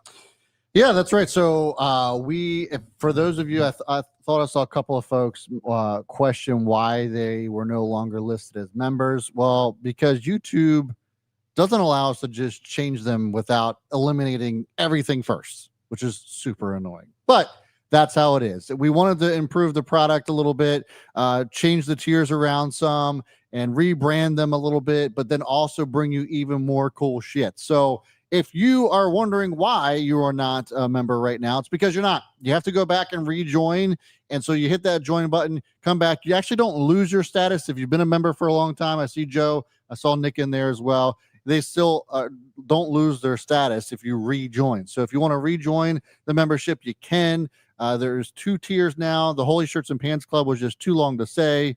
So we have Rip's Good Kids, and then we have Rip's Better Kids. And there might be a Best Kids later on down the road. Just flows a little bit better, so we decided to do it that way. But if you are part of Rip's Good Kids, things pretty much relatively stay the same. For you guys, you get your badges, you get exclusive access to certain things. But Rip's Better Kids, you get a better experience, right? Makes a lot of sense. You're going to get Rip After Dark, which may include some stories of Rip, as we know, that might be a little bit uncensored. But there's also going to be some guests, unseen footage from guests that are going to be coming on, some things that you're going to hear before everybody else does as well. All kinds of other good stuff in there. Plus, on Fridays, you're going to get our best picks for the weekend of football on Friday morning. So yours truly will put out a letter each and every Friday morning of Zach's, Rips, my own, as well as Kevin's, which, look, guys, I wasn't going to bring this up, but now I have to. And I certainly wasn't going to bring this up with Ariel, but Mark Andrews' revenge tour consisted of 5 receiving yards. Yeah, that was a tough scene. I'm not going to lie, Brad. That was tough. 5. Yeah. I was all in on it too. I don't understand. I mean, look, if he had gotten 70 yards after I had said he was going to get 100, I could have lived with that. But 5? Yeah, and it was not a pretty 5. Like, it wasn't like okay, they're going to go to Mark Andrews. It kind of happened, and then it was like, okay, 1 down. Yeah, and I thought they were going to just keep. I thought it was in the first for quarter. I thought in the first drive, 2 to 3 catches in the first 2 drives, because I thought they were going to they're going to want to get his confidence back, and they went back to him first drive, just not as often as I thought.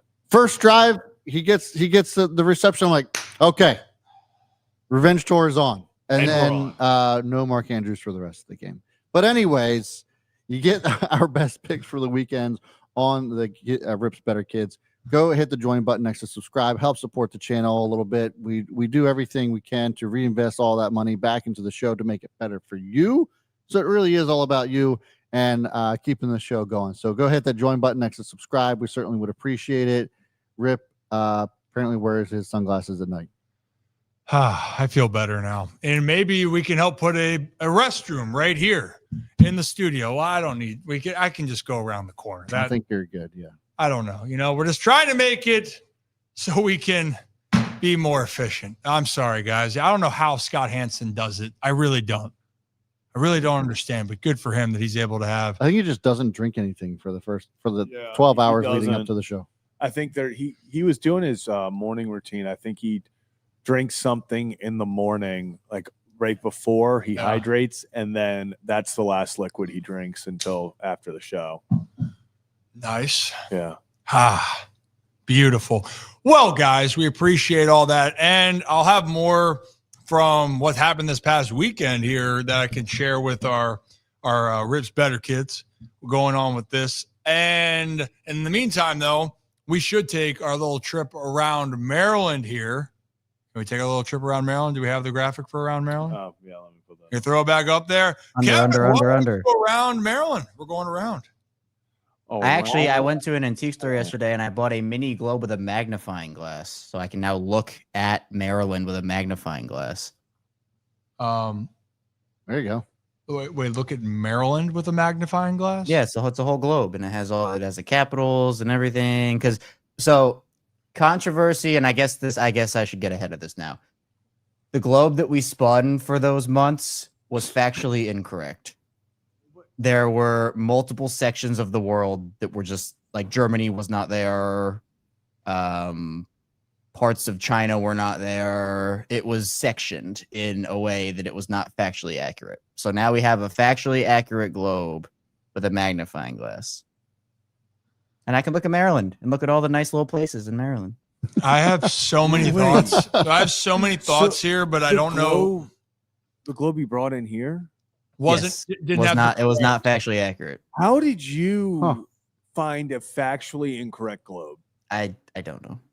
I don't have an answer for you. I genuinely don't know. No But, wonder. but we fixed it. We righted our wrongs. Did you have to go to a place for that? Oh goodness. No, I just found it in an antique store, and I'm like, you know what? It'd be cool to have a factually accurate globe. Oh, what did you check everywhere to make sure it's right? I did. I made sure everything was good. I think I'd always want a factually accurate globe from the jump here, but I guess people are selling counterfeit. Big problem, I guess. I guess it is. That's something that's sweeping the nation. But you know what's sweeping Maryland here is our new segment brought to you by Next Move Charm City and the Belanger team at Lone Depot. Kevin, try this on for size. You ready for it? All right, sports fans. I'll put the glasses back on. Oh, we got to read. Let's go. All right, sports fans. Are you ready to make your next big move? Whether you're buying, selling, or chasing that dream home, Brett Ritchie and Shannon Toback are your MVPs.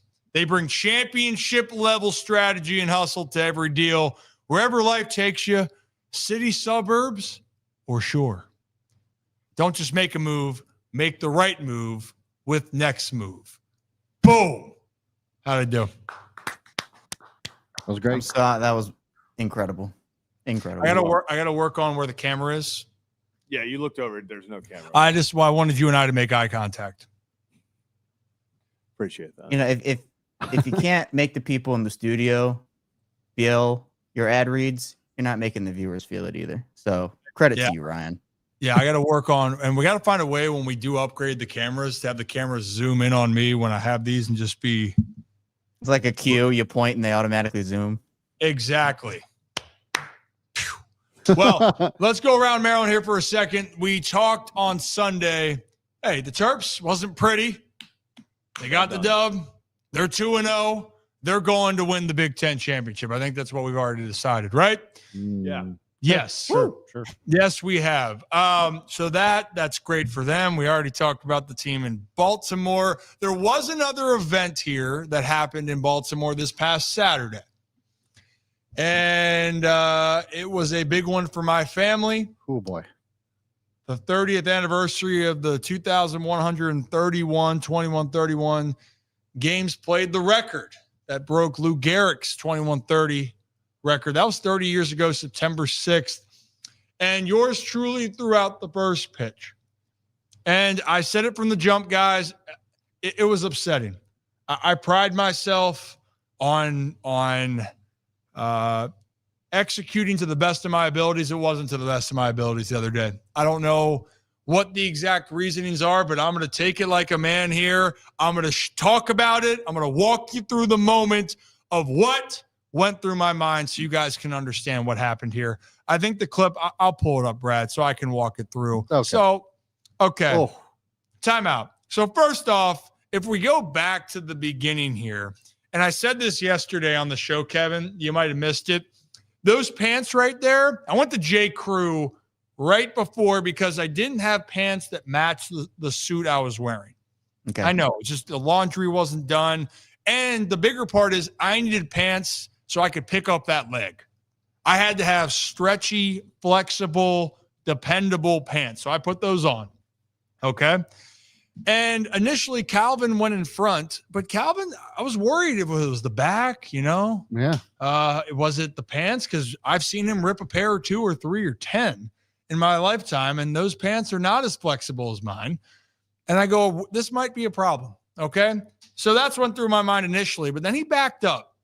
And if I walk through this breakdown, it's upsetting. So first off, I put down the leg way too quickly. The arm angle's way too high, and the shoulder opens up. You see, what you always want to teach your kids, and what I teach people, Brad, it's like when your arm, that front arm, and when you're throwing, you want to have it pointed towards your target. And I did. Yeah.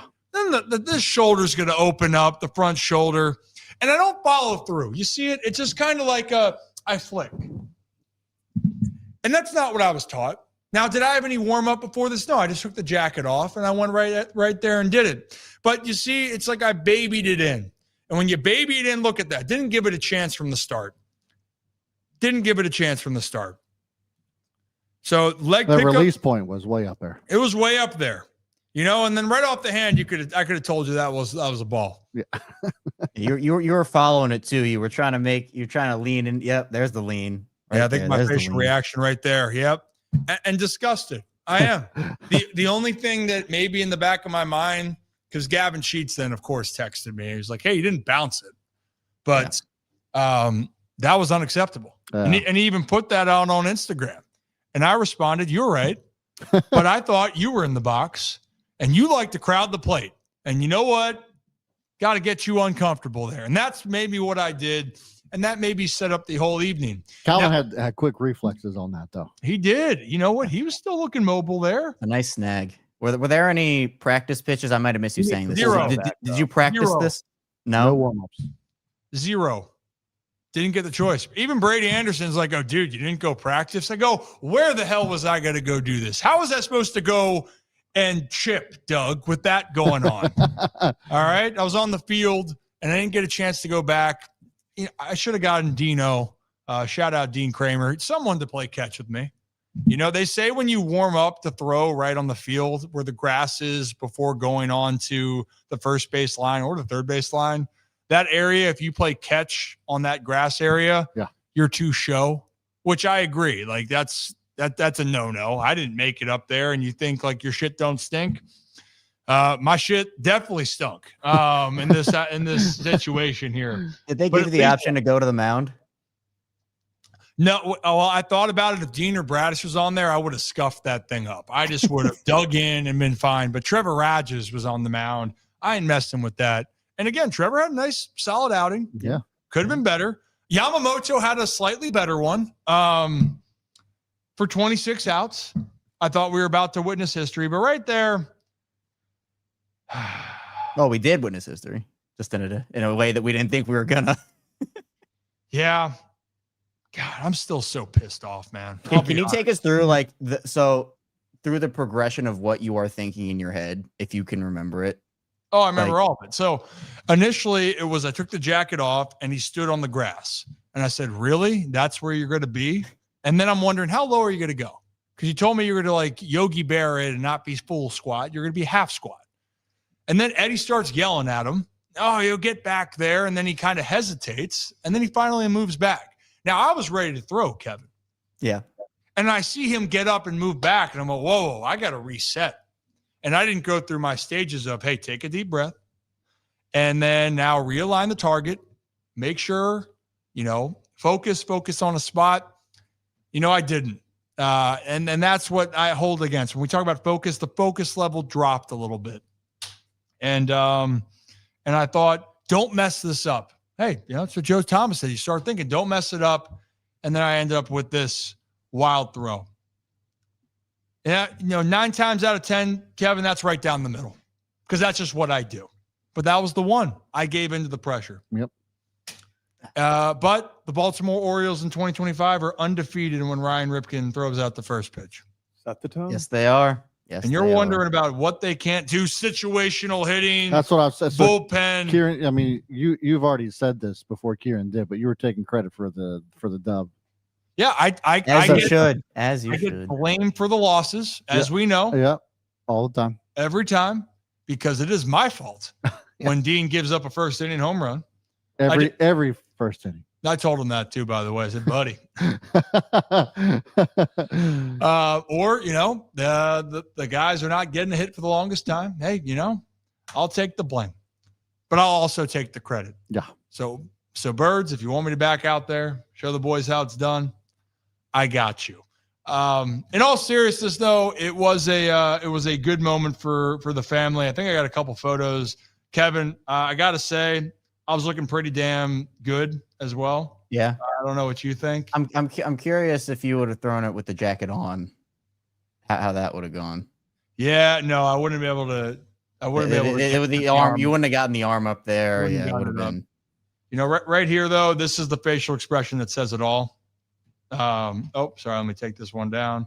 Hey, and you think of doing it submarine? Oh.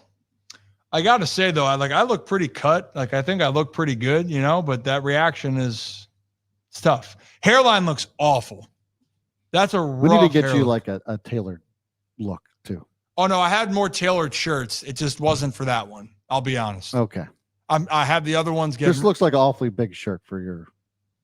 It was a little bit bigger for that one, and it was intentional. Oh, if we were, then we would have showed off. You know what I mean?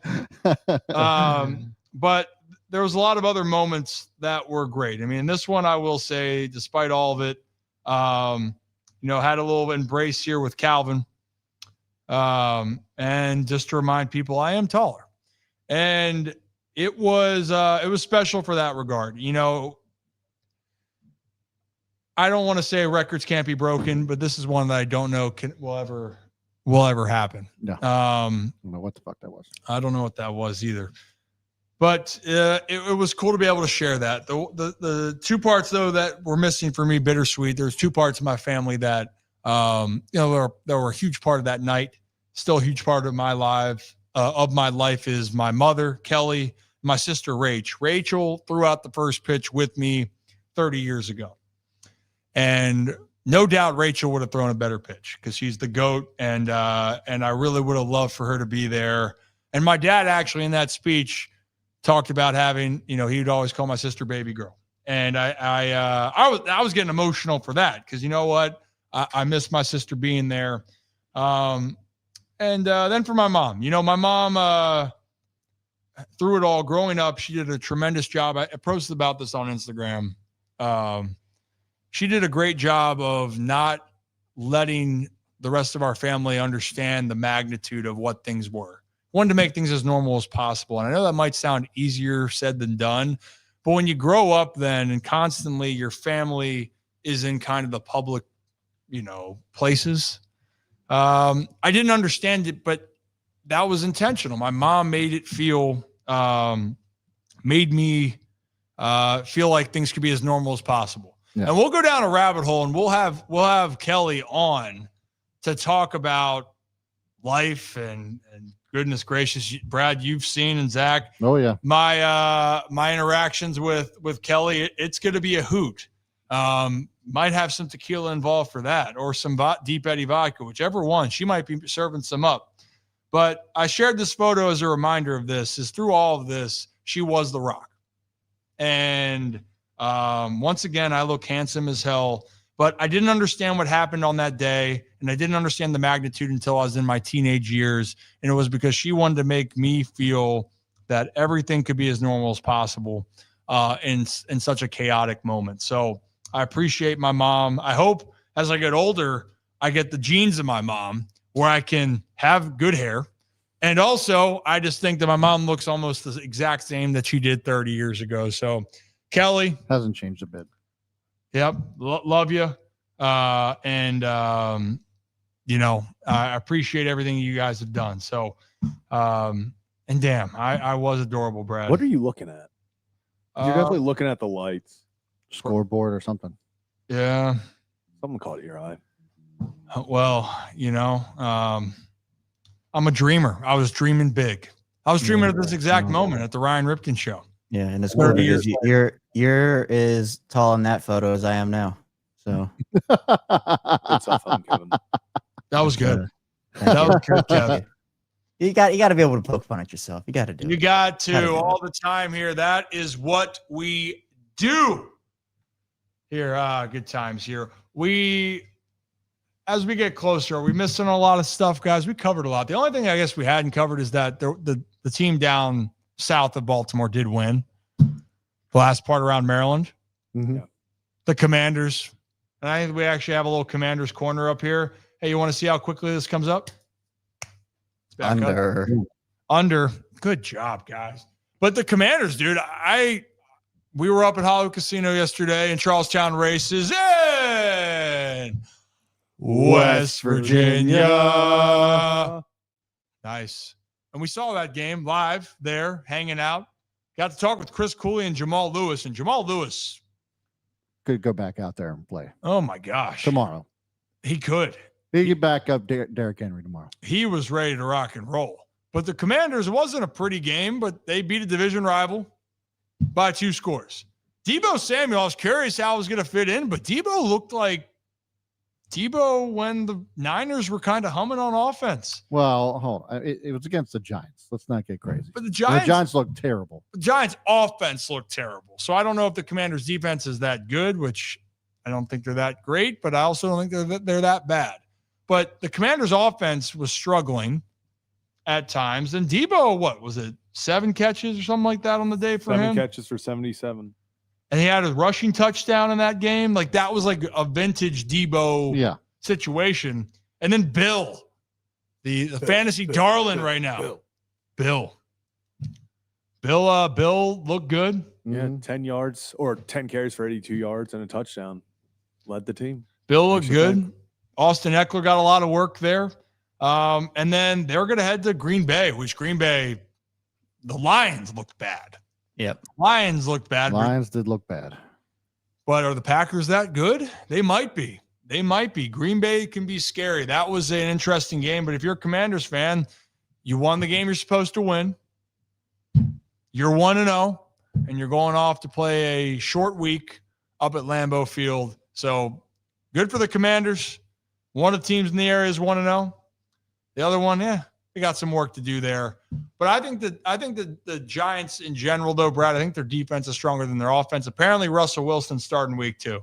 So no more Jackson Dart, at least for this next week. Mm-hmm. Time will tell. Now, in the West Spicy, we covered all this already. They blew the lead. Talked about Detroit. I mean, we talked about Miami. Are we missing anything else from the weekend? What was spicy? I don't think so. Yeah, I think we got it. Yeah. Geno Smith is really good. Geno played well. I mean, we're getting to the point where it's across multiple organizations. I think that Geno Smith, I mean, if you want to talk about a journeyman where it's the poster boy for it does not have to click immediately. And for some guys, it's about the right situation because now you have Sam Darnold, you have Baker Mayfield. I don't want to get ahead of ourselves, obviously, but Daniel Jones looks good. Chiefs look bad. Yeah, Chiefs look tough. But I think this is an example of their quarterbacks out there. We give up on quarterbacks so quickly. And it just as a league, it's so bad. Baker Mayfield looks like Baker Mayfield again. Yeah. And how about Emeka Egbuka? Did not start him in fantasy, and that hurt. No. But you know what hurt more was going against Josh Allen and Derrick Henry. That hurt even more. But to credit, Emeka Egbuka looked great. Baker Mayfield was the one throwing the ball, and Baker was sensational. And also for the Colts, like, am I a believer that the Colts could make some noise in this division with Daniel Jones? No chance. Yeah, in this division. No chance. In this division. No. I hear the division argument. I just think I think it's more about the Dolphins being that bad as opposed to the Colts being that good. Yeah. But I understand because the AFC South has nobody. The verdict is still out on the Colts. Like we're talking about. No, they're back. Is there a team in the South that you trust? No. Houston's going to beat the Colts. Yeah, they should. They're the front runners, but I don't feel confident in Houston. Well, that's why I wanted the Ravens to get the 1 seed. I feel better about CJ Stroud than I do Daniel Jones. Are you fucking without kidding me? a doubt. But I'm thinking, like, I don't think it's ridiculous that the Colts could, just because of how bad everyone else is in that division, they win 8 games. If you're going to make the argument for the Colts being quote unquote back, they're back. Overreaction Monday. Oh no, they're not back, but they could. Then win Jacksonville is quote unquote back. They're back. The Colts could sneak out probably 8 wins because you think about how poor that they should have won 8 games or 9 games last year. The 2 games that they lost to the Texans were 1-score games. Could have won both those games. Any team that's got a QB merry-go-round is just not. They're not back. The Jaguars are back. They beat the Panthers. They beat the Panthers. They're not back. The Panthers are going to be right there in 3rd or 4th in the NFC South. Is every team is back? Is that overreaction Monday for you? Every team is back. Every team that won is back. Every team that lost, it's done. Season over. Call it a year. Done. Seahawks suck. Bengals are winning the AFC North. Yeah. Oh, there's 7 yards of offense. Yeah. I actually thought there were so many unders yesterday in the games. I said that. I said at the except the beginning of it Ravens. yesterday, like just bet the unders on all of it. Yeah, and Week one is actually, always a mess. we had some good luck with our best bets yesterday, except Brad, that was 5 more yards. While you were in the pisser, we talked about that. You did? Okay. It was right there. But first catch, first drive. Listen, I know. First And it catch. was like, all right, here we go. Here it we go. is. And then nothing. Like what? I even told Zach and Kevin, I was like, I would have accepted the, not making over 100 yards if it was like 70. If he got over 50 yards, we're like, all right, whatever. He didn't make 100, but the revenge tour was back. 5 fucking yards. That's all he got. That's terrible. Yeah. I'm Not good. terrible. Almost got it. It was that close to the 100 yards and would have been a trifecta for the boys. Yeah, Tyler won in cash while we were on stream. His first drive. It was Sorry if magical. the kids are watching. It was just like, I don't understand. It was the one catch. Hey, One catch. Look away. Yeah. And they knew some with that plus 900. Hey, you know what, Hey, though? what a hit. Yes- What a hit. It would have been, yeah. Yeah. Yesterday should have been you going Zay 100 plus again. Should have been. You know what? I think like when in doubt, Zay over 100 for you might be your go-to. Can you actually, because I know I'm not going to be on the Sunday shows, can you put me on that graphic and just every week have it be Pat Ricard anytime touchdown? Yes. We can do that. Perfect. Every single week, just have it be Pat Ricard anytime touchdown for me. And when it hits, it's going to hit so well. Oh, yeah. Do we It's have gonna a be Bolly's? glorious. Do we have a Bolly's bet for tonight's game with the Vikings and the Bears? Okay, I don't have an official one on a graphic. Well, then don't. If you don't have it, do you have it? Well, I have one that I kind of love. It's sweaty. Oh, what about him? Luther Burden over 4.5 receiving yard plus 100. This is like when Rocco said his fantasy sleeper was Christian McCaffrey last year. How is that like the what? This is me taking a 5th string wide receiver, Kevin. He's gonna get that. Like Christian McCaffrey. He's gonna get it. I bet on it. This is the most degenerate type of gambling. I know that Zach is a I've drafted degenerate. Luther Burden in every fantasy league. He better. I do just something. don't understand. Caleb Williams over 200 passing yards would have made a lot more sense to me than this goddamn bet. But Luther Burden just takes one. He is 4.5. he is lower on the totem pole for the depth chart. He is. But he is. There's gonna be He one is. do we really screenplay. think Caleb Williams is going to get to his 5th progression? No, this is going to be. They're going to have to scheme something up. This is going to be a. He's going to have to come in for one play or two plays, whatever it is, get his number called. It's definitely going to be a toss behind the line of scrimmage. It doesn't. Is it? Oh, without a doubt. As long as it's a forward pass. Yeah, it's going to be behind the line of scrimmage, and it's not going to count. It's going to be rushing yards. Kevin, Yeah, we'll you be just rushing came it. with so much hate towards my. A lot of hate. You didn't like my Christian McCaffrey reference, so I had to come back. I mean, and people you scoffed at Mark Andrews over 100. This is ridiculous. Also, by the way, yesterday's game at one point, DeAndre Hopkins over and under for yardage was 1.5 yards. Yeah. How about that? 1.5. And then that, let's 30 yards and a tutty. Let's the end under on- on hands used. Let's end on a positive note here. There was some positive. That was vintage D-Hop. Speaking right of who's there. back, D-Hop's back. Vintage. Help me get back in the camera. That was like just throw out the mitt and he brings it right in. That was awesome to see. Yeah. I think that he's going to have a few more of those big catches throughout the rest of the year.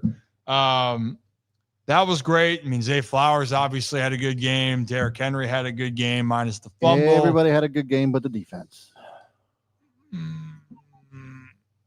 Tragic.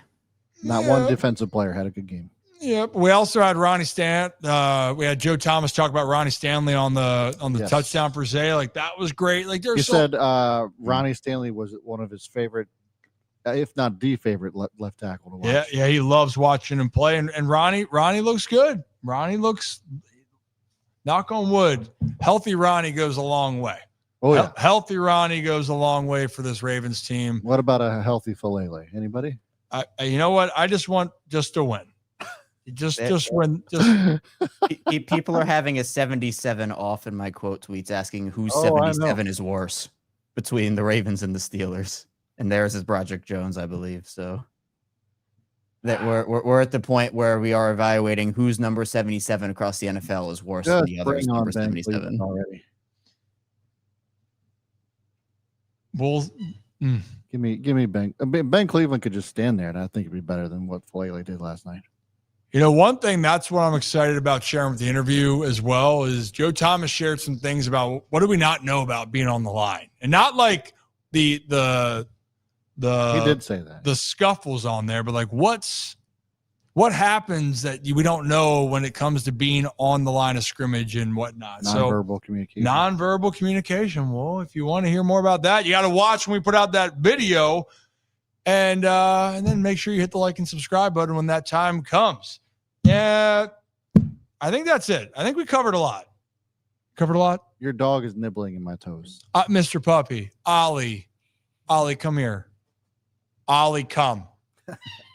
Okay. He doesn't want any parts of those feet. I'm telling you. Yeah. Oh, you know what? That's why. Get over here, buddy. Get on over here.